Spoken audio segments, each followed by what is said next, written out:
YCP cadre పైన జరుగుతున్న దాడులు, తాజాగా నంద్యాల జిల్లాలో హత్యపైన మాజీ సీఎం జగన్ సీరియస్ అయ్యారు. ఇప్పటికే తాము ప్రభుత్వాన్ని హెచ్చరించినా మార్పు కనిపించడం లేదని ఆగ్రహం వ్యక్తం చేశారు. ప్రభుత్వం మారిన తరువాత రాష్ట్రంలో చోటు చేసుకుంటున్న పరిణామాలపైన స్పందించారు. రాజకీయ ప్రేరేపిత దుశ్చర్యలు కొనసాగుతున్నాయని మండిపడ్డారు. తాము బాధితులకు అండగా ఉంటూ పోరాటాన్ని కొనసాగిస్తామని జగన్ స్పష్టం చేశారు. మాజీ ముఖ్యమంత్రి జగన్ ఎక్స్ వేదికగా ట్వీట్ చేశారు. నంద్యాల జగ్గయ్యపేటలో జరిగిన ఘటనలను ప్రస్తావించారు. ఆంధ్రప్రదేశ్లో ప్రజాస్వామ్య ప్రభుత్వ స్థానంలో ముఠాల పాలన కనిపిస్తోంది.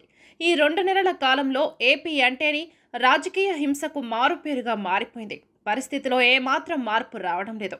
ప్రభుత్వంలో పెద్దల ప్రోత్సాహంతో జరిగే ఘటనలు, అధికారంలో తమ పార్టీ ఉందని ధీమాతో చేస్తున్న దాడులు, రాజకీయ ప్రేరేపిత దుశ్చర్యలు రాష్ట్రంలో ప్రతిరోజు జరుగుతూనే ఉన్నాయి అంటూ జగన్ ఆగ్రహం వ్యక్తం చేశారు.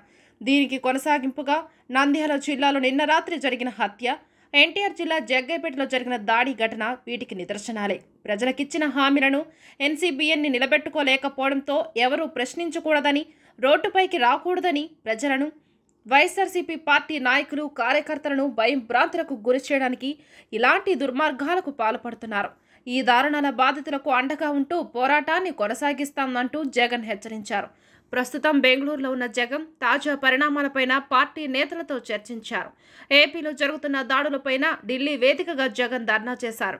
జగన్ ధర్నాకు ఇండియా కూటమిలో కాంగ్రెస్ మినహా ఇతర పార్టీలన్నీ మద్దతు నిలిచాయి. ఏపీలో వరుస పరిణామాలపైన వినకుండా కడపలో జగన్ ప్రభుత్వాన్ని హెచ్చరించారు. ఇప్పుడు తాజా పరిణామాలపైన పార్టీ నేతలతో మాట్లాడిన జగన్ బాధిత కుటుంబాలకు అండగా నిలవాలని సూచించారు. అమరావతి తిరిగి వచ్చిన తర్వాత జగన్ బాధితులను పరామర్శించేందుకు వెళ్లనున్నారు. భవిష్యత్తు ప్రణాళికలపై జగన్ పార్టీ ముఖ్యులతో కీలక సమావేశం ఏర్పాటు చేశారు.